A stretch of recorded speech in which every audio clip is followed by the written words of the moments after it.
Hello there friends, welcome back to another episode of Generation Tech. My name is Alan. In the Star Wars galaxy, true freedom comes in the form of a starship. Without one, you can't take full advantage of what the galaxy has to offer. And so since the first spacers escaped their gravity, well, there's been a race, a struggle to find better and better propulsion systems, which ultimately led to the development of the ion engine, or thruster, which is ultimately paired with a fusion reactor fueled by hypermatter. This combination proved to be so efficient that pretty much every serious spacefaring vessel in the galaxy uses this configuration for sublight speed travel. And so today we're going to be focusing on all of the other propulsion systems that somehow still survive in the era of ion engines, most likely because they have some unique feature which allows them to serve their niche market.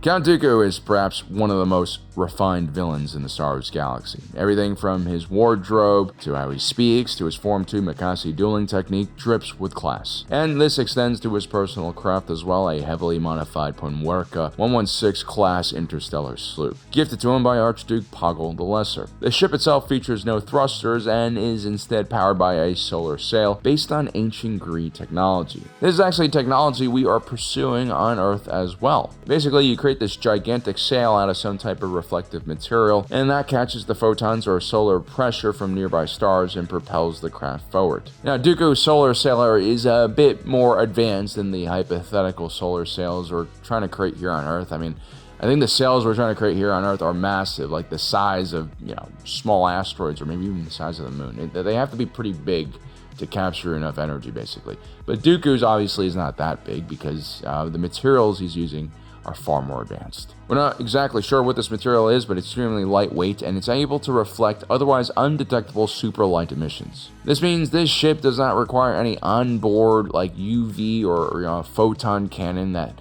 shoots light into the sail to give it additional thrust, which means that the solar sailor has the electrical signal of a flying toaster. All you basically have is life support and some comms, making this a very stealthy ship indeed. Once this thing gets going, it's actually one of the fastest ships in the galaxy when it comes to sublight speed. It does take quite some time to build up that momentum though. And so if you think about it, Count Dooku's starship is probably one of the most fuel efficient in the entire galaxy because it uses almost no fuel. Should be noted that Dooku's solar sailor is definitely a high-end version of this technology. We also see solar sails utilized in his apprentice's starship, the Geonosian class starfighter, although that uses solar sails as a secondary propulsion system. Solar sails were also used on luxury yachts by people who enjoyed that kind of travel, and you also have professionals who raced solar sailors, just like how people on Earth race sailboats. Before we continue, a quick word from our sponsor for today's video, Uber Eats. I like keeping my YouTube channel as simple as possible. I write all my own scripts, I do my own research. The unhinged thumbnails, well, that's me as well. Running a YouTube channel is a lot of work, and something I've grown to treasure a lot is my time. And so, when it's 3 p.m. and I'm struggling to find correlations between the great Ewok jerky shortage of 4 ABY in China's strategic pork reserves, and I start getting hungry for some slow-cooked pernil, that's when I use my Uber Eats app to bring all the amazing food in my neighborhood right to my doorstep. Honestly, half the restaurants I know in my neighborhood are because of Uber Eats. It's also why I can now word drop things like pernil so I can sound fancy and cultured. Plus, there's always a rotating list of deals on Uber Eats to help you get the maximum yummy for your tummy. And once your order is in, you can keep track of exactly where your delivery driver is. You can even have them pick up some groceries or drinks along the way. Your order is left at the door, no contact, no need for cash, just pay and tip through the app. So stop wasting your time, stop skipping meals, and simplify your next meal by using Uber Eats for delivery. For first-time customers, click on the QR code on screen or check out the link in the description below and use the code GENERATION15, all caps, to get $15 off of your first order of at least $20. Thank you for your patience. On to the rest of the video.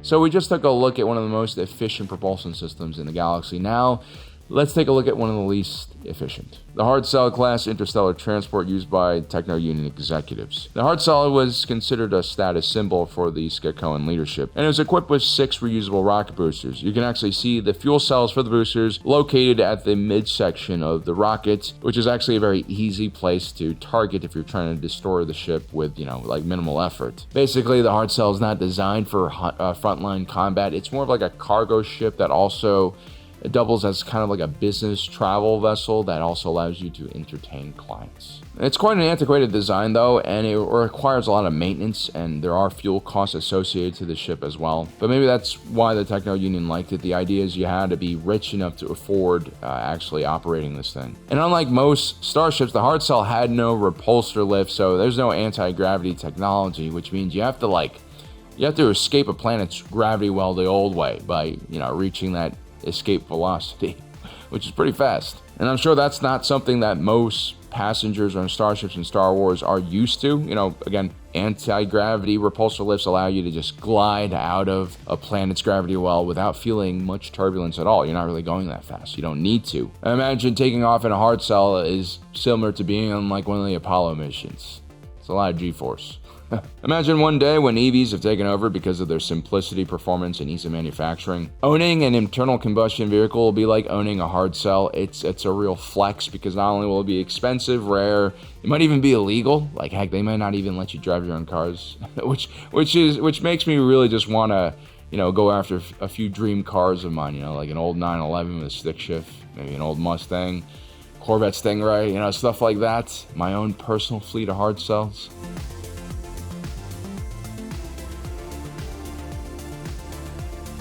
Our next propulsion system is out of this galaxy, literally, because it's from the Yuuzhan Vong. It's the Davin Basel. This thing is insane. Like all of the other Yuuzhan Vong technology, the Davin Basel is a piece of organic machinery that is grown, not built, worshipped, not understood. Yet this species is probably the Yuuzhan Vong's single most important tool or machinery because it can do a lot of different things. It's kind of like a gravity well generator, which you would find on an Imperial interdictor ship, but its control, the Davin Basel's control over gravity is far more refined, and it can do just a lot more cool things. For instance, if you were to shoot at a Yuuzhan Vong ship with the Davin Basel would basically create mini micro black holes that can absorb all of the laser shots you send at it. It's basically impossible to overload. And so the New Republic had to adapt by creating these new type of staggered firing patterns from their lasers that basically spread out the shots so that the Davin Basel, couldn't intercept all of them with its black holes. The Davin Basel also could use a beam of gravity to strip deflector shields from nearby enemy ships, which is absolutely terrifying if you're not ready for it. The New Republic figured out how to counter that by basically extending the cockpit's inertial compensator, which protects the pilot from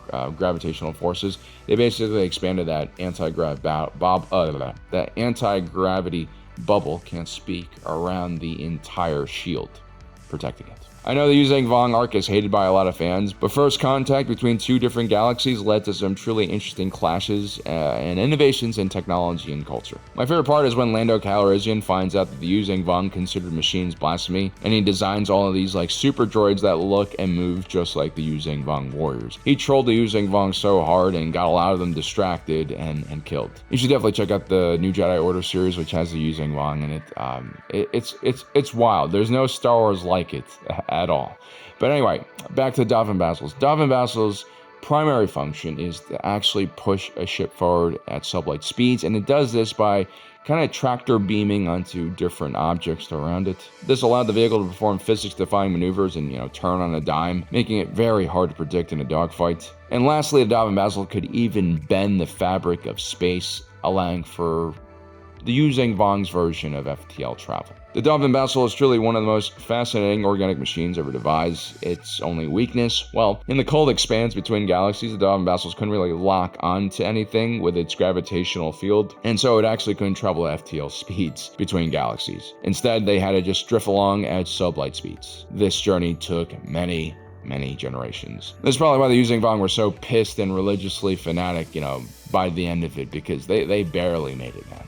It was rough.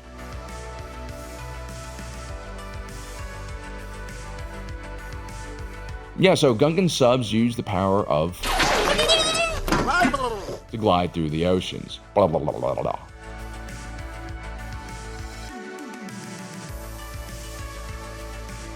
In the Star Wars galaxy, certain vehicles still use turbofans for in-atmosphere flights, which is kind of cool because turbofans are found on most modern jets and commercial liners. Basically, you have this fan thrusting a large mass of air through the engine into a combustion chamber, which creates thrust to move the craft forward. Unlike a turbojet, which is a lot noisier and more powerful, a turbofan also has a bypass, so not all the air is actually flowing through the core. Some of it goes around it, which kind of like softens and dampens the noise from the engine and also produces a little less thrust. Turbofans are preferred for commercial airliners because of this reason, and they're also easier to maintain, just less violence, I guess. Turbojets are found mainly on high-end military jets. In Star Wars, the most common place to witness the loud screaming of a turbofan jet is on a good old-fashioned pod racing track, where a good percentage of the pilots still use turbofan engines, usually two that are tethered together by a plasma coil and then tied to the cockpit by some type of rope or chain. This whole contraption is insanely dangerous, but you do go really fast using turbofan jets. Swoop bikes also feature turbofans, and I believe that one speeder bike the Marshall rode in The Mandalorian might also have a turbofan-like propulsion system. Bro doesn't need a sheriff's badge for authority, he's literally sitting on a jet engine that could explode at any time.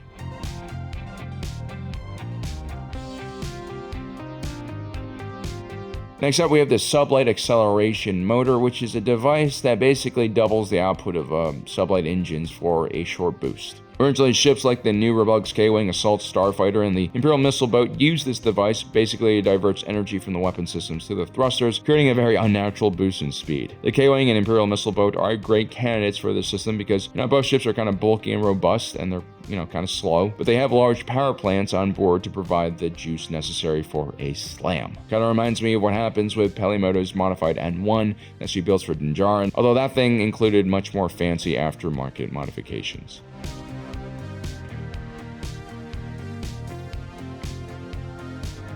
Now, we just mentioned SLAM, let's move on now to Scram, or a Scramjet. Found on the Verpine Slane and Corporal V-Wing airspeeder. Scramjets also exist in our own world. They're also an air-breathing engine, but they only work at hypersonic speeds, Mach 5 or more. These engines have no moving parts, instead it relies on the aircraft's crazy speeds to compress all of that incoming air to a very high density. The fuel for these systems is usually hydrogen, and that is injected into the supersonic airflow, which just produces a massive thrust. Scramjets cannot start on their own because they have that minimum speed requirement, but once they do activate, these things can reach like Mach 10. I guess the only limit is air resistance, right? The V-Wing airspeeder had ion engines and repulsor lifts, which most likely is how the V-Wing got to Scramjet capable speeds. The Scramjet should be used sparingly though, just for hasty retreats or quick attack runs, because maneuverability is very limited in this mode and at that speed, and the drive system could also overheat very quickly.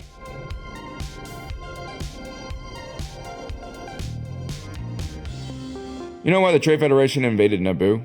There were plenty of worlds that owed the corporation money or just pissed it off. What was so special about Naboo? Well, beneath the surface, Naboo had massive plasma reserves, and not just any kind of plasma. The purity of the energy sources here were extremely high quality and could fetch a high price on the open market. Up until now, the Naboo plasma was mainly used by just the Naboo Royal Space Fighter Corps, which fielded several N1s. All Naboo government ships also used a variation of the J-type pulse engine. This was an extremely energy-efficient system that rarely overheated, and its emissions were very clean compared to other engines thanks to that very clean burning plasma. This meant that not only were the N1s environmentally friendly, they were also harder to detect on sensors. There's a reason why, even by the time of the rise of the First Order, N1 starfighters were still being used all across the galaxy. The J-type is one hell of an engine.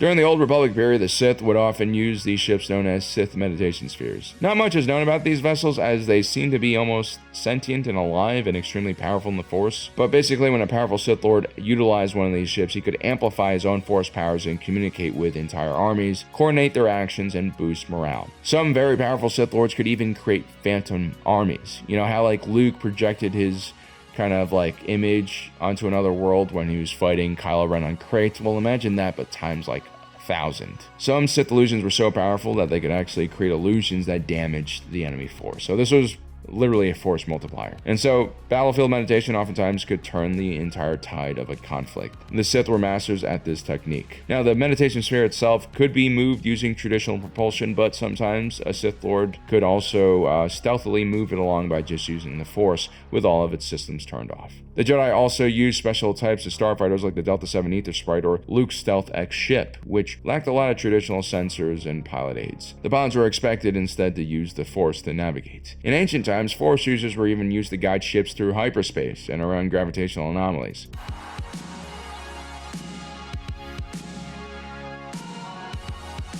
Before the invention and perfection of the hyperdrive, two ancient species, the Devorians and the Gaussum, were known to use a device known as a tumble hyperdrive. This is a really early, kind of cheap way of reaching FTL speeds before the hyperdrive was fully developed, and it was kind of an unreliable system, to say the least. Imagine a hyperdrive nav computer that just inputs random jump coordinates. You'll go in the right direction, but you don't know exactly where you'll end up. That's kind of how the tumble drive did things, which is nuts. I mean, that's basically a death sentence back then. Like, if you overshoot the planet you're going to by a few hundred light years, you're gonna die. Yeah. So it's kind of crazy that people use that kind of technology. Which is why humans, the inventors of the hyperdrive, would go on to inherit the galaxy, and not the Devorians and the Gaussum with their hilariously inaccurate FTL solution. They were too busy still, trying to find their way back home.